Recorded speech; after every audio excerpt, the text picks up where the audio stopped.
Kitab Mazmur 51 ayat yang ke-13. 3, 2, 1. Janganlah membuang aku dari hadapanmu, dan janganlah mengambil rohmu yang kudus daripadaku. Amin. Silakan duduk kembali. Bapak Ibu Saudara, pagi ini saya ingin bicara dengan judul kebutuhan terbesar manusia adalah pujian penyembah. Amin. Amin. Amin.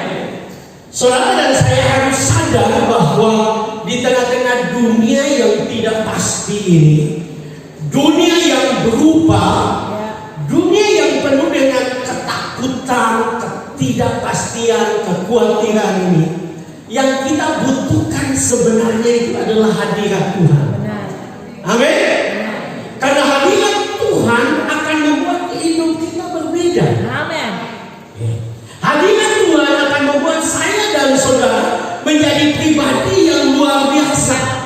Dan itu bukan sekedar kata orang, tapi kita sedang baca satu bagian firman Tuhan yang ditulis oleh Daud, seorang yang mengalami dan melihat betapa pentingnya hadirat Tuhan di dalam hidupnya. Betapa pentingnya hadirat Tuhan dalam perjalanan karirnya. Betapa pentingnya hadirat Tuhan di dalam keluarganya. Betapa pentingnya hadirat Tuhan dalam pekerjaannya. Daud sadar akan hal ini. Kenapa Bapak Ibu Saudara? Karena Daud, kalau kita meneliti dengan baik, perjalanan hidupnya tidak mulus. Ya, saudara pernah gagal? Daud sering gagal. Saudara pernah jatuh? Daud berulang-ulang jatuh. Ya. Bahkan ada pengkhotbah yang mengatakan, saudara, Daud ini adalah anak tertolak, anak angkat. Ya. Kenapa? Karena ada Mazmur yang mengatakan, dia mengatakan, sekalipun ayah dan ibuku meninggalkan aku, Tuhan tidak meninggalkan aku. Amin. Tapi hidupnya luar biasa. Hidupnya luar biasa. Secara manusia sampai sekarang Daud adalah pribadi yang dipuji orang. Ya, saudara, bangsa Israel sendiri sekarang masih bangga dengan Daud. Saudara lihat bendera itu adalah bendera Daud. Ya, itu lambang Daud sebenarnya, bendera Israel. Ya, orang masih bangga. Ya, 3 agama besar mengakui siapa Daud. Ya, orang Islam mengakui Daud, orang Kristen mengakui Daud, orang Yahudi bahkan sangat mengakui Daud. Ya. Luar biasa. Seorang yang sepertinya tanpa harapan, seorang yang sepertinya tidak punya masa depan, seorang yang sepertinya harusnya hancur hidupnya. Tapi apa yang membuat dia berbeda? Karena dia selalu menjaga hadirat Tuhan. Amin. Dia selalu sadar kebutuhan terbesar adalah hadirat Tuhan. Kebutuhan terbesarnya adalah pengiringan, berjalan bersama-sama dengan Roh Kudus. Amin. Ya. Krisman bersama Bapak Ibu Saudara, dia mengatakan ada 3 orang di Alkitab yang mendapatkan sertifikat dari Tuhan sebagai orang yang berkenan kepada Allah. Ya. Yang pertama adalah Henok. Ya. Alkitab mengatakan 300-an tahun Henok berjalan bersama Allah. Dia jalan dengan Tuhan. Dan kemudian Alkitab mengatakan dia diangkat oleh Tuhan.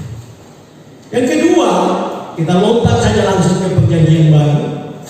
Orang yang Tuhan atau Bapa sendiri mengatakan, Allah sendiri mengatakan, aku berkenan, itu adalah Yesus. Aku berkenan. Nah, kita kembali lagi kepada perjanjian lama. Daud, Tuhan berkata, aku berkenan kepada Daud. Ini luar biasa. Saya suka berkata ini, kita semua di sini ini lebih baik dari Daud, betul? Lebih baik. Kenapa? Karena kita nggak bunuh orang. Ya, kalau ada di sini yang pernah bunuh orang, ini pernah bunuh.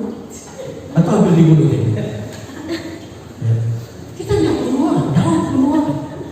Sudah bunuh lagi, bunuh suami orang. Ya, ini tidak. Ya.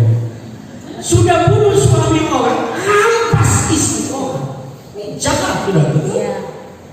Tapi Tuhan berkata, aku berkenan kepada kamu. Ya, kenapa? Karena dia punya apa yang disebut dengan heart of worship, hati yang suka menyembah, hati yang suka menyembah. Seringkali kita nyanyi tapi cuma nyanyi, bukan menyembah. Kita hanya tahu nyanyi, bukan menyembah. Kita karena menyembah itu berbicara tentang keintiman. Berbicara, sebenarnya kata menyembah itu mempunyai arti lain, mencium. Ya. Saudara tidak terlalu BRI dan begitu saudara turun dari bentor, saudara lihat satpam langsung saudara cium. Enggak ya? Saudara lakukan itu, orang pasti bilang ada sakit tangan dia. Ya. Enggak. Kita hanya mencium orang yang kita sayang. Nah, menyembah itu mencium Tuhan, berkasih-kasihan dengan Tuhan. Dan ini yang hilang dari banyak orang percaya. Bahkan banyak anak-anak Tuhan masih di gereja, masih nyanyi, tapi mereka sedang hilang ini. Dan saya percaya Tuhan mau, karena dia akan datang kembali. Yesus akan datang kembali, tidak lama lagi. Banyak orang sudah, hamba Tuhan sudah berkata, dan dia datang kembali itu untuk mempelainya. Ya, sudah mengerti mempelai? Seorang yang akan masuk dalam pernikahan anak domba Allah. Artinya dia tidak akan ketemu dengan sembarang orang. Dia tidak akan ketemu dengan orang yang cuma nyanyi di gereja. Ya, cuma tahu nyanyi, tapi tidak sungguh-sungguh, hatinya jauh. Ya. Nah, ini kenapa ini berbahaya, saudara-saudara? Karena kenapa kita ada di gereja bertahun-tahun, bahkan bisa melayani Tuhan tapi tidak bertumbuh? Karena kita tidak sungguh-sungguh. Ya. Ya. Saya ingat cerita lucu, Paulus cerita tentang anaknya Dave dan Clifford, ya, anaknya Pak Simon. Waktu masih kecil di Malalaya, di sekolah teologi di sana, satu sore mereka menyanyi, ya, dua anak itu nyanyi. Mereka masih kecil waktu itu. Kalau sekarang Cliff sudah jadi hamba Tuhan, tapi dulu dia masih kecil. Katanya mereka dua nyanyi, ya, baca kitab suci, doa tiap hari. Jadi papa mamanya, wah, anak-anak ini hebat, ya. Tapi mereka kaget karena mereka nyanyi baca kitab suci, doa tiap hari, tak mampu, tak mampu. Ya, jadi baca kitab suci, doa tiap hari, tapi tak mampu. Ya, kenapa? Karena tanpa sadar kita hanya melakukan kewajiban saja. Tugas saja, bukan betul-betul menyembah Tuhan, bukan betul-betul menyadari bahwa saya butuh Tuhan dalam hidup ini. Nah, tahu nggak saudara bahwa Mazmur 51 ditulis oleh Daud waktu dia ditegur oleh Nabi Nathan karena dia mengambil, dia bersihkan dengan Betseba, dan dia ditegur oleh Nabi Nathan. Alkitab mengatakan, saudara, zaman itu mereka bisa berbuat apa saja. Ya. Dia bisa perintahkan anak buahnya untuk tangkap Nabi Nathan dan bunuh. Tapi Alkitab mengatakan dia merendahkan diri, dia berkabung, dia menaruh debu di kepalanya dan dia berdoa, dia berpuasa, dia tidak mau makan, dia tidak mau tidur di tempat tidur, dia tidur di lantai. Karena dia menyadari bahwa Tuhan sedang menegur dia, dan dia bisa kehilangan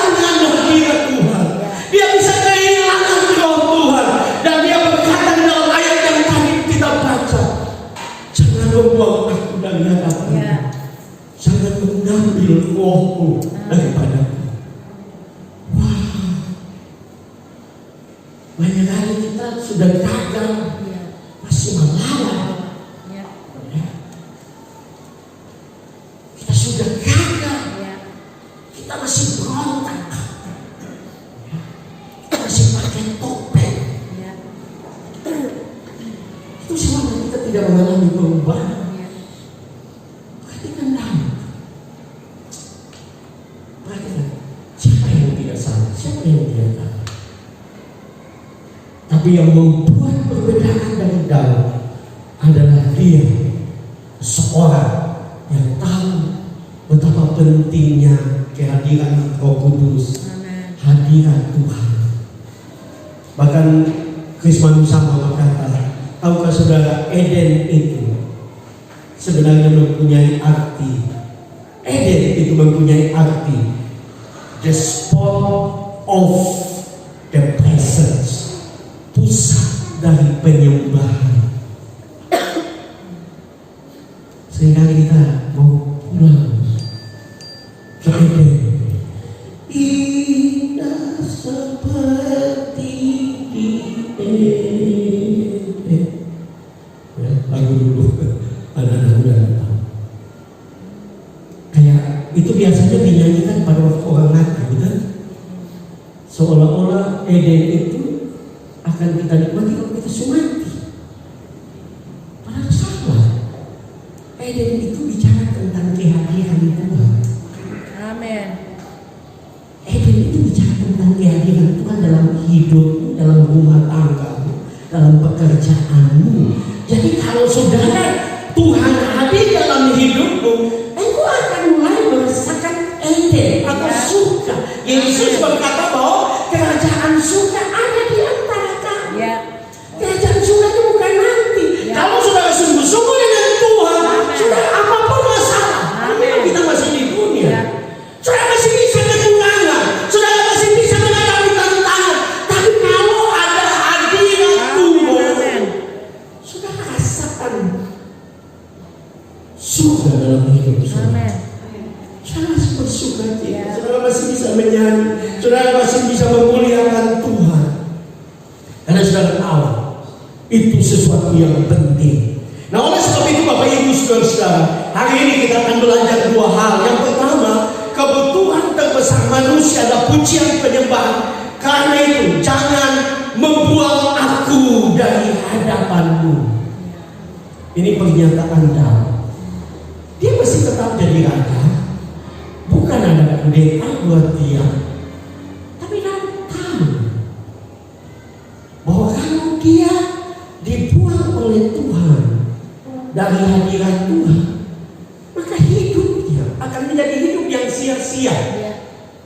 Hidupnya akan menjadi hidup yang tidak bahagia.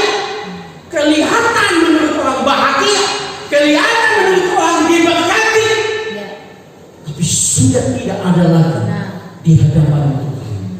Nah, ini sesuatu yang penting. Saya meneliti tentang kata yang dipakai, yaitu kata membuang. Ya, di dalam bahasa Ibrani dipakai kata shalom. Shalom itu saudara-saudara, itu bukan sekedar membuang, tapi sesuatu yang serius. Ya. Daud tahu bahwa karena dosanya dia bisa dibuang. Nah, kata itu, kata shalom itu mempunyai arti yang lain, yaitu melepaskan. Daud tahu kalau dia tidak merendahkan diri di hadapan Tuhan, mungkin dia masih kelihatan eksis, masih kelihatan ada, masih kelihatan melayani, masih kelihatan sibuk. Tetapi sebenarnya dia sudah dilemparkan oleh Tuhan. Arti lain dari shalom adalah dicampakkan. Ini bicara tentang Daud sadar bahwa Tuhan bukan saja melempar dia, Tuhan bisa campakkan dia. Tuhan bisa cari orang lain. Kenapa? Karena itu Tuhan sudah lakukan dengan Saul. Itu Tuhan sudah lakukan dengan Saul. Karena Saul tidak menghormati hadirat Tuhan. Saul tidak menghargai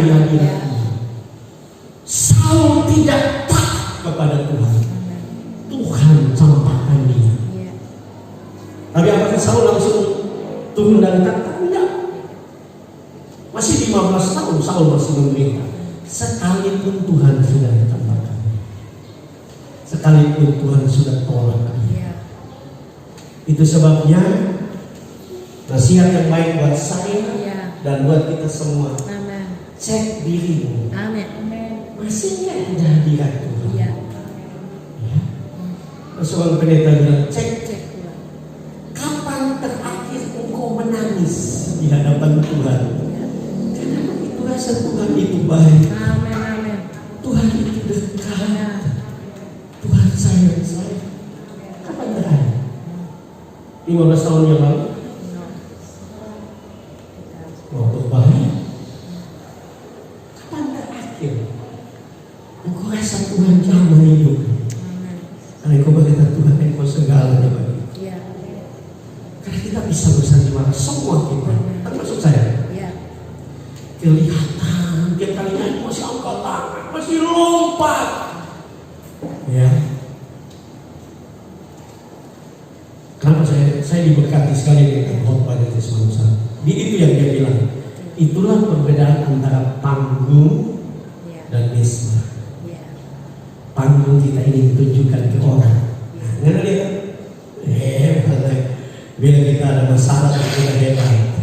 Padahal di dalam ancur-ancur. Tapi kita semua ini suka bertopeng. Ya, kita semua termasuk saya. Bukan saudara saya. Karena itu kita perlu menyadari, jangan sampai Tuhan membuang kita, mencampakkan kita. Bahkan kata lain, arti lain dari syalak adalah membelah tangan. Ternyata Tuhan sebagai belakang kita. Masih gereja, masih melayani. Saya mau kami bilang masih main bass ini. Hati-hati. Ya, masih main keyboard, masih main drummer. Tapi hati-hati. Kadang-kadang kita salah memahami tentang Tuhan. Bukan Tuhan jahat, dia baik. Dia mau kita sadar Tuhan, saya perlu Engkau. Semua misalnya, kekayaan misalnya, kalian misalnya, promosi bisa hancur. Ada seorang hamba Tuhan yang saya dengar waktu rumah tangganya hancur, dia bilang, saya seperti naik tinggi di puncak dan dilemparkan ke bawah. Dan semua hancur. Bisa terjadi. Kenapa? Karena kita tidak jaga hadirat Tuhan. Kita tidak jaga. Saya suka ungkapan dari Chris Manusama. Dia ada banyak tapi saya tulis beberapa. Dia berkata begini, panggung menghirup pujian dan tepuk tangan. Kalau saudara hanya cari panggung, worship leader, singers, saudara akan tepuk tangan. Sebenarnya juga tidak salah. Tapi kalau itu yang saudara cari salah. Dia katakan misbah sunyi dari pujian. Panggung membuat kita menuntut. Kalau tidak hargai saya tidak akan melayani. Ini salah. Saudara melayani Tuhan atau melayani manusia, menuntut penghargaan manusia. Ya. Saudara sadar bahwa saudara sedang melayani Tuhan. Amen. Dia berkata misbah membuat kita rela. Panggung bau kedagingan, misbah bau korban yang harum. Amin. Ya. Tuhan mau kita jaga. Ya. Karena hadirat Tuhan bukan untuk pendeta saja. Tidak salah mengerti. Hadirat Tuhan untuk kita semua. Dan Daud juga bukan pendeta. Memang Daud juga disebut nabi karena dia bernubuat. Daud juga bisa disebut imam. Ungkapannya berbeda dari Saul karena dia juga bisa mempersembahkan korban karena ungkapannya pilihan Tuhan. Tetapi Daud raja, orang politik, ya itu sebabnya boleh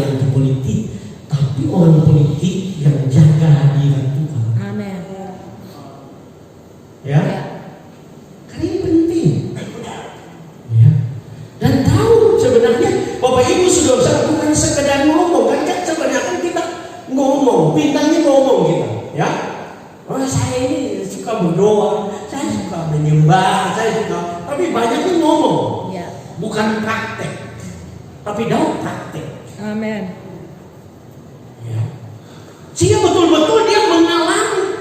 Kalau saudara membaca di dalam Mazmur 119 ayat 164, Mazmur 119 ayat 164, ya, Mazmur 119 ayat 164. Di situ dikatakan 7 kali dalam sehari aku memuji-muji Engkau karena hukum-hukum-Mu yang adil. Amin. Ini raja loh. 7 kali sehari. Ya. Dulu saya baca itu, saya bilang, jangan-jangan Daud ini membuang, ya, seperti kebanyakan kita. Kalau mau cerita, waduh. Tapi waktu saya belajar lebih dalam tentang Daud, kenapa dia bisa 7 kali sehari? Ternyata kalau saudara baca, waktu dia membawa pulang tabut Allah dari rumah Obed-Edom, dia membuat apa yang disebut dengan kemah Daud. Dan waktu dia membuat kemah Daud, dia Alkitab mengatakan bahwa dia mengumpulkan imam pemuji. Ada 288 imam pemuji. Dia kumpulkan mereka, dia bagi mereka di dalam 24 tim. Dan 24 tim, ya, tiap tim itu ada 12 orang. Dan tiap jam itu satu tim memuji Tuhan di kemah Daud dengan alat-alat musik. Jadi waktu itu saya coba untuk berpikir, dia bisa saja tuh, dia bangun pagi, dia langsung pergi di kemah Daud, dan dia ikut satu tim yang sedang memuji Tuhan pada jam 6 pagi. Sampai jam 7 selesai dia pulang, dia mandi, dia siap, dia sarapan. Habis itu dia ikut tim yang berikut. Ya, sehingga sepanjang hari bisa 7. Ya, ini luar biasa. Itu sebabnya kehidupannya ada kehidupan yang diberkati. Itu sebabnya pemerintahannya ada pemerintahan yang berhasil. Amen. Itu sebabnya bukan saja dia diberkati, keturunannya diberkati. Amin. Kita ini lupa Tuhan, kerja keras, banting tulang siang malam, banting tulang terus sampai kena flu tulang. Tulang kalau mau banting, ya, kita putar otak sampai baru umur 40 sampai 60 terlalu putar kok. Ini terus berkerut, terlalu putar otak. Amin. Jadi ujungnya tidak ada hasil. Kenapa? Ya, kenapa? Ya, kenapa? Karena hanya Tuhan yang memberkati. Amin. Ya, itu yang Salomo bilang di dalam Amsal. Ya, susah payah tidak menambahkan apa-apa. Yang membuat kita diberkati itu Tuhan. Amin. Amin. Saya tidak mengatakan saudara tidak perlu kerja, Paulus bilang kalau orang tidak kerja tidak boleh makan. Tapi jangan kerja sampai lupa Tuhan. Akhirnya semua hancur. Bikin ini hancur, keluarga hancur, bisnis hancur. Kemudian bingung. Jangan bingung, karena kok jauh dari hadirat Tuhan. Karena yang bisa jaga kita siapa? Yang bisa jaga kita siapa? Tuhan. Yang bisa jaga usahamu siapa? Tuhan. Karena sudah tidur, koslet, tamatnya habis. Nggak perlu penjahat, cuma koslet. Ya. Cuma koslet habis. Ya, yang habis di saudara. Ya. Tapi kalau saudara hidup di dalam hadirat Tuhan, saya tidak mengatakan tidak ada masalah, karena kita bisa ada masalah. Tapi Tuhan akan menolong saya dan saudara. Tuhan akan menjaga kita, Tuhan memberkati kita, Tuhan berkati anak-anak kita. Kita semua tidak bisa tolong. Jangan bisa orang lain, anak kita saja tidak bisa tolong kok. Saya yang bicara, akui. Waktu anak saya dibully di kampusnya dan dia hancur kuliah, saudara, dapat dikatakan. Waktu dia pulang, jujur saya lihat dia terbuka waktu dia bertumbuh. Saya dulu waktu dia bertumbuh, ada itu pindah, ya. Dia pernah juara matematika 1 kecamatan, ya. Cukup 1 kecamatan. Daripada satu pala masih lumayan 1 kecamatan. Pernah juara matematika. Dia pindah. Jadi saya bilang, mana ini jadi. Tapi apa yang terjadi? Hancur. Jadi saya dengan istri itu bingung. Mau jadi apa anak ini? Terbuka aja. Nggak bergaul, hanya di kamar. Siapa yang kau suka kalau terus di kamar? Ya, paling kuntilanak. Tapi di situ kami sadar sebagai rumah tangga, kami perlu Tuhan. Amin. Jujur, waktu doa keluarga saya sudah cerita terus. Setiap pagi kami 1 jam keluarga. Saya hanya bilang, Tuhan, saya tidak bisa bikin apa-apa buat dia. Kami tidak bisa tolong dia. Hanya Tuhan yang bisa tolong. Saya bilang, Tuhan, dia bukan milik saya, dia milikku. Dia punya aku. Tuhan, dia boleh gagal, kami boleh gagal. Tuhan tidak pernah gagal. Tuhan tidak pernah gagal. Tuhan tidak pernah gagal. Sudah, Tuhan tidak pernah gagal. Jangan pernah pikir Tuhan sudah tidak mau tolong. Enggak, sepanjang ekor terus berlari kepada dia. Lari mengejar hadiah. Tuhan tidak pernah gagal. Tuhan tidak pernah gagal. Tahu ke saudara? Kita mau suruh dia kerja di toko. Bahwa siapa yang suka anak kerja model begini? Bangun jam 1 siang. Ya. Itu pun kalau kita kasih bangun untuk makan siang.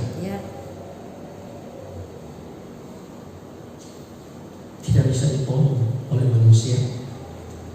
Tapi Tuhan tidak bisa jalan. Tuhan tidak bisa batasi.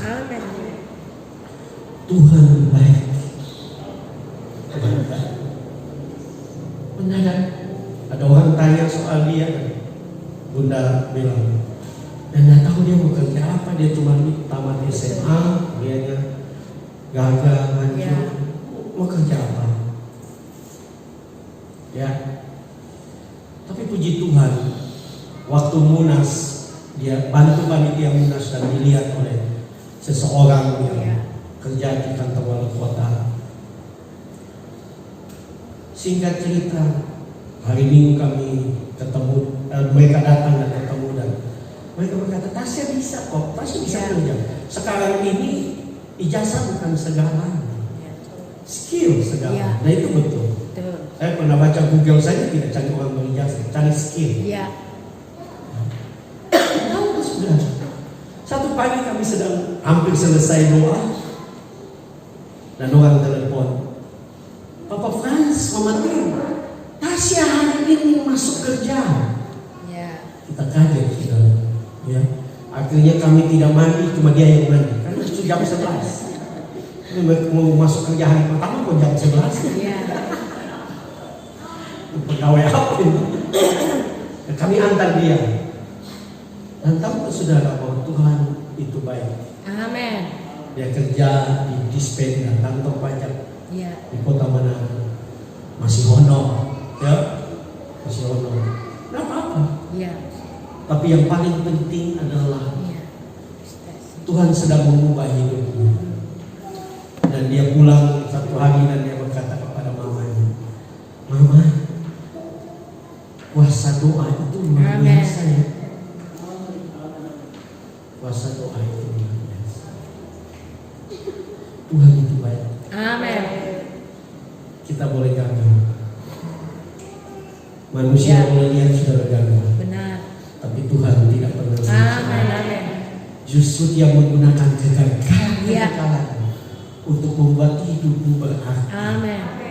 Sehingga satu waktu tidak perlu oksigen dan bilang angkat tangan. Saudara kalau masuk itu lagu sudah dinyanyikan, saudara angkat tangan. Kenapa?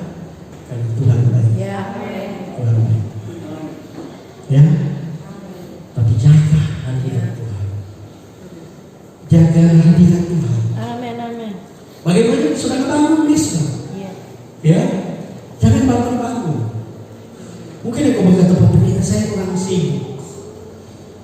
Nah, saudara mau jadi berhasil di hadapan Tuhan atau berhasil hanya di hadapan manusia? Kemudian Tuhan. kalau saudara mau berhasil di hadapan Tuhan dan tidak pernah hancur, saudara harus bangun mesbah. Amin. Harus bangun mesbah di hadapan Tuhan. Saudara harus sungguh-sungguh mencari Tuhan, sehingga Dia sendiri yang akan melakukan hal-hal yang luar biasa di dalam Amin, kehidupan amin. saudara. Amin. Dia sendiri akan mengubah banyak hal dalam hidup saudara. Karena Dia sangat baik, Dia terlalu baik. Amin. Dia luar biasa baik dalam hidup kita. Karena Dia adalah Allah yang terlalu baik. Dia sangat baik. Amin. Karena itu mari saudara, terus cari hadirat Tuhan, terus kejar hadirat Tuhan, terus datang kepada Dia, sehingga saya dan saudara memiliki satu kehidupan yang berbeda, kehidupan yang luar biasa, menikmati hadirat Tuhan, menikmati yang terbaik dari Tuhan. Ya. Karena Tuhan merancangkan sesuatu yang terbaik bagi kita. Tuhan mau untuk melakukan hal-hal yang luar biasa dalam kehidupan saya dan saudara. Amin. Karena Dia terlalu baik. Ya. Terlalu baik. Dia sangat baik. Dia luar biasa baik dalam kehidupan saya dan saudara. Karena Dia mengasihi kita semua. Dia mengasihi saya dan saudara. Hal yang kedua, kebutuhan terbesar manusia di hadapan Tuhan, Bapak Ibu saudara-saudara, adalah jangan ambil rohmu daripada. Hadirat Tuhan penting, tapi yang paling penting juga adalah Amin. roh Tuhan. Ya. Amin. Saya dan saudara sebagai orang Pentakosta, ya, kita sedang sadar bahwa kita perlu roh Tuhan, kita perlu hadirat Tuhan, kita perlu kemuliaan Tuhan terjadi di atas kehidupan kita. Tetapi itu hanya bisa terjadi kalau kita sungguh-sungguh dipimpin dan dikuasai oleh Roh Kudus. Amin. Amin. Daud menyadari bahwa pertolongannya, nah ini luar biasa, ini perjanjian lama saudara. Ya, kemarin dalam seminar di Guaria, Bapak Ibu saudara-saudara, saya berkata bahwa kalau kita lihat itu semacam ada perbedaan antara perjanjian lama dan perjanjian baru. Dalam perjanjian lama, dalam Hakim-Hakim kalau kita lihat Simson, Gideon, itu roh Tuhan itu datang hanya untuk sementara. Jadi dikatakan lalu hinggaplah roh Tuhan, lalu berkuasalah roh Tuhan. Jadi tidak setiap saat. Tapi kita orang-orang perjanjian baru, Bapak Ibu saudara-saudara, kita tahu bahwa Roh Kudus itu menetap di dalam diri kita. Amin. Amin. Tinggal di dalam diri saya dan saudara. Hidup dengan saya dan saudara. Dia menjadi penolong bagi kita. Itu sebabnya Paulus berkata, jangan mendukakan Roh Kudus. Ya, jangan mendukakan Roh Kudus. Amin. Kenapa? Karena Roh Kudus bisa tinggalkan kita. Kalau saudara membaca itu dengan jelas, perikopnya itu bicara tentang kemarahan, kebencian, fitnah, mulut kotor, dosa-dosa seperti itu membuat Roh Kudus meninggalkan saya dan saudara. Amin. Jaga hidup kita, jaga hidup saya dan saudara, supaya kita sungguh-sungguh hidup benar, hidup kudus di hadapan Tuhan. Amin. Memang kita tidak sempurna, Ya. seperti Daud kan, tidak sempurna. Tapi Dia menjaga hadirat Tuhan. Dia menjaga supaya Roh Kudus tidak dibukakan. Kenapa Roh Kudus bisa berbuka? Karena Roh Kudus itu pribadi. Dia ada perasaan. Ya, Roh Kudus adalah pribadi yang punya perasaan. Jadi kita bisa dukakan Roh Kudus sehingga Dia meninggalkan kita. Mungkin awalnya tidak terasa, ya, seperti apa yang terjadi dengan Simson. Roh Allah sudah tinggalkan dia,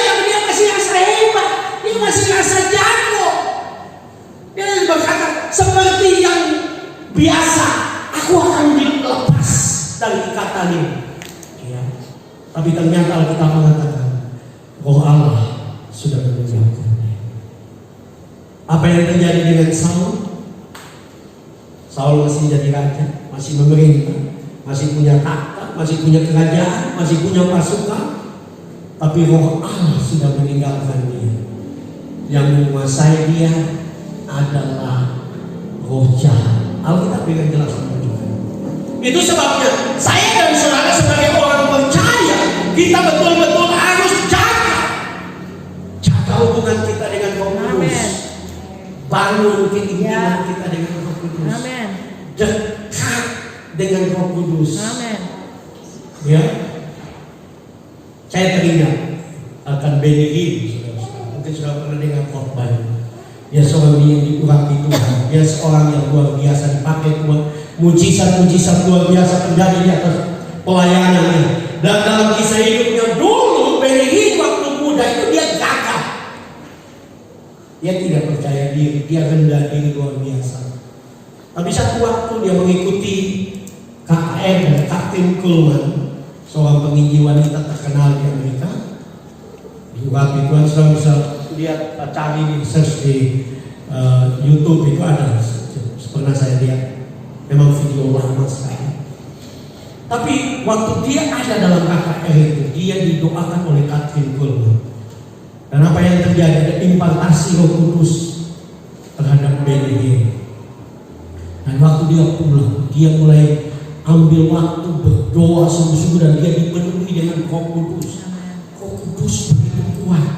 Saudara mungkin pernah lihat KKR, kalau dia kebaskan tangannya orang jatuh. Ya, kalau dia kebas, dia buang jasnya, orang jatuh. Ya, memang sempat dikritik oleh pendeta-pendeta senior, untuk apa buang jas? Ya, akhirnya dia hentikan itu. Ya, dia anggap ya betul juga untuk apa? Tapi dalam hidupnya saudara, dia begitu dekat dengan Roh Kudus. Dia pernah tulis buku Selamat Pagi Roh Kudus, buku yang cukup terkenal. Dan Tuhan pakai luar biasa. Bahkan orang pernah datang di kamar doanya, mereka terlempar karena begitu kuatnya kuasa Tuhan di kamar itu. Dia sangat dekat dengan Tuhan. Dan Bapak Ibu saudara Tuhan pakai dia luar biasa. Dan seorang yang tadi saya sudah katakan dari awal waktu cerita tentang dia, seorang yang gagal, tidak percaya diri. Roh Kudus dapat mengubah kita. Amin. Amin. Roh Kudus dapat mengubah hidup kita. Alkitab menunjukkan tentang Petrus, seorang yang penakut, menyangkal Yesus. Tapi waktu dipenuhi Roh Kudus, berkhotbah, dan 3.000 orang bertobat. Kalau kita tidak dipimpin oleh Roh Kudus, maka dalam hidup kita apa yang kita lakukan tidak menjadi berkat, bahkan bisa menjadi batu sandungan. Ya, kalau dulu Petrus diurapi Roh Kudus, sekali khotbah 3.000 orang bertobat. Kalau kita tidak diurapi Roh Kudus, sekali khotbah 3 orang tinggalkan gereja. Kalau tidak dipimpin, nah, kalau tidak dipimpin, dipimpin siapa? Saudara jawab saya. Kita butuh Roh Kudus. Amin. Kita butuh hadirat Tuhan. Amin. Kita butuh Tuhan. Amin. Sehingga hidup kita akan menjadi hidup yang berbeda. Amin. Yesus mengatakan Roh Kudus yang akan memimpin kamu kepada seluruh kebenaran. Amin. Amin. Bukannya kita ingin hidup benar, betul? Tapi kita jatuh bangun. Kenapa? Karena kita dengan kekuatan kita, usaha kita, kita tidak minta Roh Kudus menolong kita, memimpin kita. Ya. Saya percaya Yesus tidak hanya berhenti memimpin dalam kebenaran. Roh Kudus juga akan memimpin kita kepada kesuksesan. Amen. Roh Kudus akan memimpin kita kepada keberhasilan. Amen. Roh Kudus akan memimpin kita kepada berkat. Sehingga apa yang kita lakukan, kita akan melihat berkat Tuhan luar biasa. Kita akan melihat hal-hal yang dahsyat terjadi. Kenapa? Karena Roh Kudus memimpin kita. Amin. Jangan usaha dengan diri sendiri. Saudara akan kecewa. saudara akan gagal. Bergantung kepada Roh Amin. Kudus. Berkata setiap pagi, Roh Kudus pimpin saya. Amin. Roh Kudus tuntun saya. Amin. Roh Kudus pegang tangan saya. Saya tidak mampu jalan sendiri. Saya tidak mampu dengan kekuatan sendiri. Saya perlu Roh Kudus Amin. dalam hidup saya. Karena Roh Kudus yang membuat hidup ini menjadi luar biasa. Amin. Amin. Kalau Roh Kudus ada, kehidupan kita menjadi berbeda. Ya. Roh Kudus bukan hanya ditunggu di dalam doa 10 malam. Ya. Harus setiap waktu kita berdoa kepada Tuhan. Bangun pagi, menyembah Tuhan, ambil waktu cari Tuhan, minta Roh Kudus pimpin saya hari ini. Ya, Kenny bangun pagi, minta Roh Kudus pimpin supaya pergi ke kayu yang tepat. Amin. Jangan kayu busuk, tapi kayu yang tepat. Amin. Ini sederhana. Ya. Saudara punya usaha mungkin toko, Ya. minta Roh Kudus berkati saya, pimpin orang-orang datang berbelanja di toko saya. Kalau Tuhan ada di toko saudara, ada Roh Kudus, saya percaya. Yesus berkata, kalau aku ditinggikan, aku menarik jiwa. Amin. Penafsiran benarnya itu Yesus mati. Tapi saya percaya prinsipnya adalah kalau Yesus ditinggikan, Yesus akan menarik berkat atas hidup. Ya. Hidupmu akan menjadi luar biasa. Dan tujuan Roh Kudus datang untuk menyertai kita adalah untuk memuliakan Yesus, untuk meninggikan Yesus.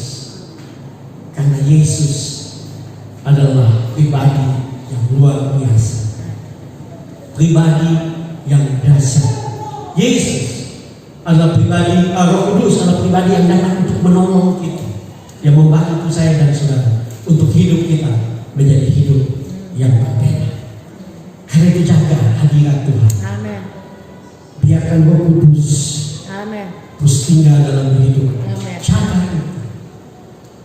Karena sekalipun ada banyak tantangan, kalau engkau memiliki hadirat Tuhan, engkau berjalan dengan Roh Kudus, engkau akan menikmati dimanapun engkau berada. Dimanapun. Saya tidak tulis ini, tapi Daniel tidak peduli orang fitnah dia, tidak peduli dia harus dibuang ke gua singa, tidak peduli, dia tidak peduli. Karena selama ada hadirat Tuhan, Amin. semua aman. Amin. Selama ada hadirat Tuhan, singa jadi kucing. Ya. Amin. Tapi kalau tidak ada hadirat Tuhan, kucing jadi singa. Kenapa kucing bisa jadi singa? Coba malam-malam kalau saudara di hutan. Ya. Kalau saudara tidak ada hadirat Tuhan, yang ada hadirat setan. Gilbert bilang ada banyak orang Kristen lebih rasa hadirat Tuhan daripada hadirat setan. Malam-malam dia keluar sama dia langsung bulu-bulu. Tapi di gereja orang sudah menyembah, orang sudah masuk di rumah tamu menyala-menyala. Kamu tahu hadirat setan susah hadirat. Ya. Ada yang sama. Itu sebabnya kucing jadi singa. Karena kalau saya tidak ada hadirat Tuhan, jarang-jarang dia kucing sedang pikir singa. Saudara lain, padahal cuma kucing. Kenapa? Karena tidak ada hadirat Tuhan. Kalau ada Roh Kudus, hidup kita tidak berbeda. Amin. Saya diberkati sekali dengan mendengar kesaksian tentang seorang yang dianggap penginjil terbesar di dunia setelah Rasul Paulus, yaitu Billy Graham. Mungkin sudah pernah dengar. Saudara, dia hidup dari tahun 1918 sampai 2018 yang meninggal. Baru 2018 kemarin. Saudara, dia berkhotbah di antara 210 juta orang. Dia pernah berkhotbah dan disiarkan di seluruh dunia. Dia penginjil yang menekankan tentang perjumpaan dengan Tuhan, pertobatan. Ya, dan yang Indonesia ini bukan orang Pentakosta, yang orang Baptis Amerika. Dia mengunjungi 185 negara di dunia. Ya, saudara baru mengunjungi Manado kan? Belum apa-apa itu kan negara, masih satu negara. Tapi Billy Graham 185 negara.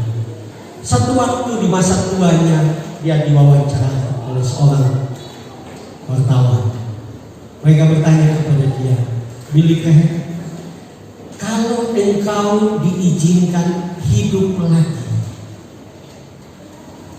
apa yang engkau ingin lakukan berulang-ulang dalam hidupmu sepanjang hidup? Dia berkata, saya akan masuk ke kamar, saya akan tutup pintu, dan saya akan menyembah Dia, dan saya akan berkata, Yesus, Engkau yang paling indah dalam hidup. Amin. Engkau segala. Ya. Orang yang seperti itu saja masih berkata,